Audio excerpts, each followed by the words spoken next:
Bonsoir à tous, merci à toutes et à tous les responsables d'associations d'être venus. Je vous les citerai tout à l'heure pour leur passer ensuite la parole lorsque il y aura les ateliers participatifs, mais je voudrais commencer par dire deux mots sur les raisons pour lesquelles nous avons convoqué cette réunion participative dans le cadre des élections législatives. Alors, pourquoi le thème de la transition écologique? Parce que c'est un thème que beaucoup d'entre nous défendons de longue date. Moi-même, j'avais été candidat sur la liste de Gérard Onesta aux élections régionales. Vous en souvenez sans doute, certains d'entre vous ont mené cette bataille où sur cette liste nous avions essayé avec d'autres de construire une alternative à un parti socialiste qui déjà à l'époque nous avait beaucoup déçus. Et puis nous tentons tant bien que mal au conseil régional de nous opposer aux projets inutiles et de faire en sorte que les subventions, puisque le conseil régional sert essentiellement à ça, soient faites dans un cadre où ces subventions soient écologiquement responsables et socialement utiles. Alors, pour ces élections présidentielles, comme vous le savez tous, enfin ces élections législatives, je commets un lapsus parce que nous avons voulu exprès que les législatives soient dans la foulée des présidentielles, les candidats écologistes, malheureusement pour cette famille politique, sont très peu audibles. Et pour cause, puisqu'ils se sont, entre guillemets, compromis avec le Parti socialiste au cours de l'élection présidentielle. Si bien que les vrais écologistes sont aujourd'hui dans la France insoumise. D'où le sens de la présence de Patrick Gimena que nous avons invité, qui sera là tout à l'heure parce qu'il est en campagne dans sa circonscription et qui viendra nous dire deux mots. Parce que Patrick Gimena est un élu Europe Écologie qui a rejoint la France Insoumise, qui a signé notre charte et qui représentera nos couleurs sur la 6e circonscription. Et vous voyez qu'avec Patrick Gimena, avec moi-même et d'autres sur cette circonscription, les vrais écologistes, les vrais socialistes, les vrais communistes insoumis par ailleurs dans d'autres circonscriptions de France, ils sont aujourd'hui dans la France insoumise avec les citoyennes et les citoyens qui cherchent à renouveler la vie politique et sociale pour inventer ensemble de nouvelles formes d'action collective. Et le programme lui-même a été fait de façon interactive et aujourd'hui, dans le cadre des ateliers participatifs, ce que nous vous proposons, c'est de continuer cette démarche participative pour faire en sorte que nous puissions identifier avec vous les thèmes sur lesquels nous serons amenés à légiférer au cours de la prochaine mandature si nous sommes élus à l'Assemblée nationale. Alors, deux mots sur le fond. Comme vous le savez, il y a eu une COP21, il n'y a pas si longtemps. Et comme vous le savez, le passage aux travaux pratiques se fait attendre. Tout le monde sait qu'aujourd'hui, le réchauffement climatique est en marche et que l'on tend vers un réchauffement entre 3 et 4 degrés à l'horizon 2100, ce qui signifie clairement que dans un siècle, l'existence même de notre planète, de notre biodiversité, de notre écosystème est clairement menacée. Donc il y a une urgence écologique au même titre qu'il y a une urgence sociale qui sont les deux urgences que nous pointons dans les échéances électorales dans lesquelles nous nous sommes engagés. C'est la raison pour laquelle notre programme est centré sur ces échéances. Alors, comme vous le savez, je suis économiste, et les économistes et les écologistes ne font pas forcément bon ménage, traditionnellement.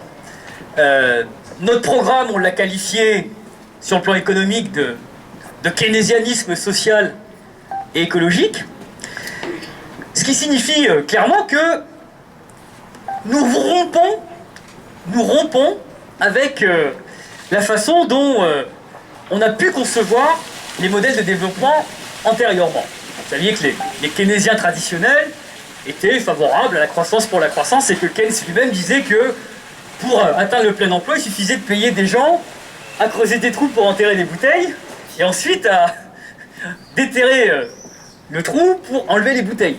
Donc ça crée des emplois. Vous voyez que on peut faire de la croissance avec n'importe quoi.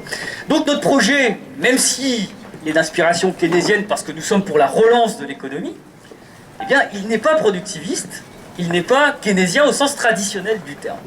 Il vise clairement à faire décroître, je dis bien décroître, les projets inutiles, et là nous sommes pour la décroissance des projets inutiles, nous sommes pour la décroissance des gares de TGV comme celle de la Mogère, nous ne sommes pas pour des aéroports qui ne servent à rien comme celui de Notre-Dame-des-Landes, et par contre nous sommes favorables à la croissance de projets utiles.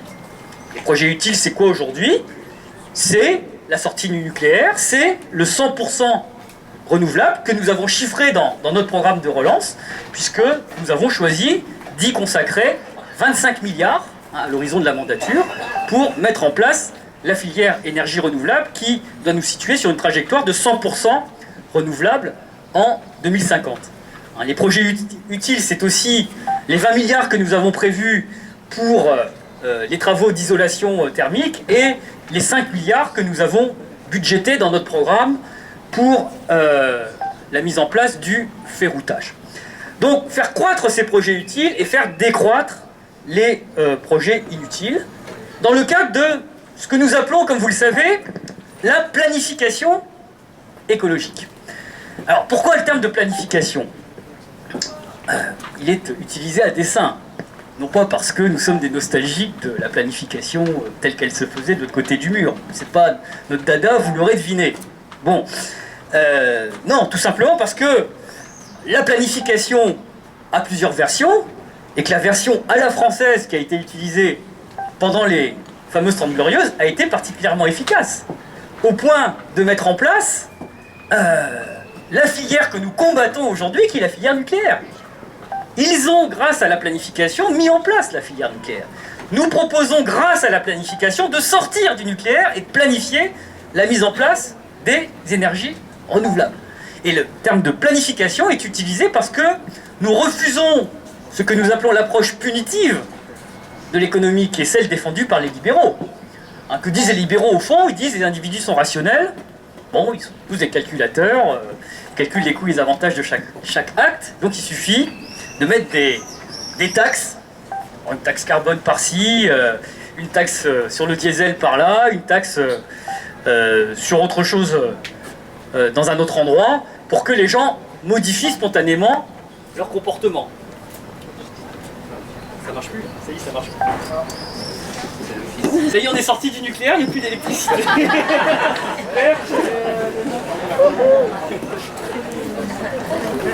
Est-ce qu'il y a un plan B? Normalement, il y a toujours un plan B.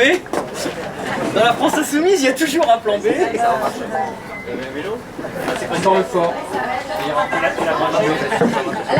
Ah, là, ça marche. Ah, ben voilà. Guy est le roi du plan B. Merci, Guy. Je ne vais pas vous parler du plan B aujourd'hui, hein, ce serait trop long. Donc, oui, alors sur l'approche punitive, donc, alors, évidemment, on mettra une contribution carbone pour réduire les transports de marchandises transfrontaliers, ce qui est nécessaire. Bien sûr, on mettra des taxes kilométriques pour privilégier les filières courtes, mais le cœur de notre action, ça va être la planification. Et la planification passera par la mise en place d'un commissariat général, non pas à l'énergie atomique, vous l'aurez deviné, mais à la planification écologique, qui se fera dans le cadre d'une planification décentralisée. Décentralisée au sens où nous souhaitons qu'il y ait des délégations départementales à la planification, avec des délégués départementaux qui mettront autour de la table tous les acteurs de la vie locale, les associations, les usagers, les élus locaux, pour éviter très précisément ce qui s'est passé à Sievins, qui défraye aujourd'hui à nouveau l'actualité. Si on avait mis tout le monde autour de la table, on n'aurait pas construit ce barrage. Et ça ne se serait pas passé comme ça. Au lieu de ça, l'État est passé en force et a fait de la provocation. Il faut dire les choses comme elles sont.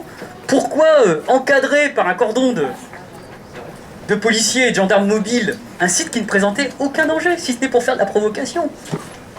Alors évidemment, monsieur Cazeneuve, on ne va pas utiliser les grands mots, il n'est pas coupable, mais il est responsable. Bon, ils vont vous dire, comme d'habitude, responsable mais pas coupable. Et quand même responsable. Dans les pays où la démocratie fonctionne bien, comme ils disent tous, un ministre comme ça aurait dû, à l'époque, démissionner. Il ne l'a pas fait. Alors chiche qu'il remette ça sur la justice, et on verra avec Claire Dujardin, qui est notre candidate sur la première circonscription, comment ça se terminera, mais il prend le risque de remettre sur le tapis la responsabilité qu'il avait à l'époque lors de la mort de Rémi Fraisse. Ça devait être dit, et je le dis, enfin c'est dommage, les caméras sont parties, mais c'était fait pour eux, mais c'est pas très grave. Comme ça, tout ça est enregistré, donc ça passe sur les réseaux, et c'est important qu'on le dise, parce que chaque fois que Jean-Luc Mélenchon, pendant 10 secondes, dit quelque chose, c'est grossi à chaque fois, et là, pour le coup, ceux qui grossissent cette affaire feraient mieux de regarder ce qui s'est passé réellement sur cet épisode. Bon, alors, j'en étais à Sievins. Donc, oui, planification démocratique pour que tout le monde soit dans la partie, et notamment les associations que nombre d'entre vous représentez ici au cours de cette réunion. Alors, ensuite, il y a un volet important dans notre programme écologique, c'est les transports. C'est la politique des transports. Où nous avons quelques sujets dans cette région. Nous avons d'abord ce sujet de l'aéroport. Chantal est ici, je la remercie d'être avec nous. Et je te promets que la question supplémentaire que vous nous avez posée, en plus de ce qu'on avait répondu au présidentiel, on va vous y répondre très précisément. Et on va le faire dans la nuit même, puisque tu me l'as indiqué tout à l'heure. Bon, oui, on a un sujet, c'est l'aéroport. Mais tout le monde a oublié qui était le ministre de l'économie au moment de la privatisation de l'aéroport. Bah oui, c'était l'actuel président de la République qui a supervisé cette privatisation et le fameux pacte d'actionnaires où l'État s'est couché littéralement devant les nouveaux investisseurs chinois dont on ne sait toujours pas quels sont leurs véritables projets. Donc nous avons une position qui est la renationalisation de cet aéroport, évidemment, non pas parce que nous sommes, encore une fois, des dogmatiques de la nationalisation, mais parce que dans le cadre de la planification écologique et de la maîtrise des activités aéroportuaires, il est nécessaire que cette maîtrise se fasse en connivence avec les autres modes de déplacement, les autres modes de transport que nous voulons combiner avec une activité aérienne dont il n'est pas souhaitable de souhaiter l'explosion. Certains voudraient développer les activités aériennes, tel n'est pas notre objectif. Notre objectif, c'est de le combiner avec les autres modes de déplacement, et notamment avec le rail. Donc sur le rail, nous avons un sujet traditionnel, les fameuses LGV. Alors on nous dit, ah ben vous êtes contre les avions, donc vous êtes pour les LGV. Bah non, on n'est pas pour les LGV, on est pour les TGV, les trains à grande vitesse. Et pour un coût moindre qu'une LGV, bah, il est possible d'introduire des trains à grande vitesse sur les lignes existantes. On gagne presque autant de temps qu'en mettant une LGV, ça coûte beaucoup moins cher, ça permet d'éviter les projets inutiles tels que les gares au-delà des grandes métropoles, et ça permet surtout la mise en place d'une intermodalité où vous avez des gares de centre-ville qui permettent de desservir l'ensemble des territoires ruraux. Et j'insiste ici, nous sommes dans la France insoumise en faveur d'une logique d'aménagement du territoire, de maillage du territoire. Après, je boirai un coup après. Mais c'est que de l'eau en plus. Nous sommes dans une logique de maillage du territoire, d'aménagement du territoire, qui n'est pas du tout la même que la logique actuelle des métropoles dans le cadre de régions où vous avez des pôles de compétitivité en compétition et reliés par des LGV entre des quartiers d'affaires représentés autour des grandes gares de LGV. C'est pas notre logique, ça. Notre logique, c'est il faut un maillage du territoire, il faut que les territoires ruraux puissent être desservis, il faut l'égalité territoriale, il faut l'intermodalité, et donc ça passe par la sauvegarde des gares, des petites lignes, même si c'est pas rentable, parce que l'objectif d'un service public, et notamment du rail, ce n'est pas d'être rentable. Le rail ne peut pas être rentable parce que les coûts fixes sont importants si l'on assume une mission de service public, et nous assumons cette position que nous défendons. Bon, ça c'est important à indiquer à l'heure où vous avez un projet d'Europe des régions avec... alors on parle beaucoup de la suppression de la taxe d'habitation, mais le pendant de la suppression de la taxe d'habitation, c'est la suppression des communes. Je vous dis ça comme ça. Mais il y en a qui ont ces projets dans les cartons. Donc vous voyez bien qu'au bout du compte, ça aboutit à la désertification rurale, puisque la commune est l'unité de base de la République et de n'importe quelle vie en société dans ce pays. Alors, dossier suivant qui nous est cher, c'est la sortie du nucléaire. Je le dis à dessein ici aussi, parce que Nicolas Hulot a accepté ce poste au gouvernement. Et Nicolas Hulot est la caution écologique de Macron, qui prétend, comme vous le savez, avoir rassemblé tous les meilleurs dans ce gouvernement. En réalité, il a composé un gouvernement complètement politique. Il a mis les grandes figures de l'aile droite du Parti Socialiste comme Gérard Collomb ou Jean-Yves Le Drian. Et puis, il a pris les deux jeunes loups montants chez les Républicains qui défendent la politique de droite la plus dure, sous une version plus, entre guillemets, moderne que Fillon, qui sont Bruno Le Maire et Gérald Darmanin. Et donc, pourquoi je dis que c'est de la politique à l'ancienne? Parce que s'il avait voulu vraiment mettre les compétents dans son... Bon, on me dit d'aller plus vite, donc je laisse tomber la cuisine. Je laisse tomber volontiers la cuisine, je la réaborderai sans doute dans le cadre d'un autre meeting ou d'une autre vision, d'un autre visionnage. Et je termine rapidement sur le nucléaire. Comme vous le savez, nous avons dans ce pays 58 réacteurs qui sont âgés de plus de 30 ans, qu'il y a un projet de carénage pour prolonger la durée de vie de ces réacteurs jusqu'à 40 ans, voire plus, même 60 ans dans certains projets, que ça coûte extrêmement cher. Contrairement à ce qu'on nous explique, le nucléaire, non seulement c'est dangereux parce qu'on ne sait pas quoi faire des déchets, demandez à ceux qui habitent à côté du centre de traitement des déchets dans la Manche comment ça se passe. Il y a des fuites partout. Et puis le projet CIGEO qui a coûté 35 milliards est extrêmement dangereux parce qu'on ne peut pas revenir dessus. Pour ceux qui connaissent, le principe de réversibilité est fortement compromis par ce type de projet. Donc ça a déjà coûté 35 milliards, le carénage ça coûte 110 milliards, l'uranium ça coûte cher, parce que pour faire du nucléaire il faut de l'uranium, et l'uranium ça pollue. Ça émet des radons, et c'est négocié par ailleurs sur le marché boursier, où la rareté relative de l'uranium fait aujourd'hui que les cours sont en train d'exploser. Donc sur le plan même économique, je ne vais pas vous faire un tour là-dessus, c'est absolument irrationnel aujourd'hui de continuer le nucléaire. Ça coûte beaucoup plus cher que de s'engager vers la filière du renouvelable avec les sommes que j'ai indiquées tout à l'heure, qui sont bien inférieures à celles que je viens de mentionner. Enfin, dernier mot, puisque beaucoup d'entre vous ici sont attachés à ce combat, à savoir le combat pour un autre mode de développement, un autre mode de consommation. Nous sommes évidemment favorables au développement des filières courtes, parce que ça permet de réduire l'empreinte carbone, et puis ça permet de développer l'agriculture biologique. Donc il y aura, si nous avons une majorité à l'Assemblée nationale, le projet de réorienter les aides de la politique agricole commune à hauteur de 9 milliards vers un conditionnement Ces aides seraient conditionnées vers la mise en place d'une agriculture biologique dans le cadre d'exploitation à taille humaine et raisonnable. Nous sommes également favorables aux cantines bio, et on a vu que ce thème était très populaire. Hier, on a distribué des pommes bio devant l'entrée des collèges.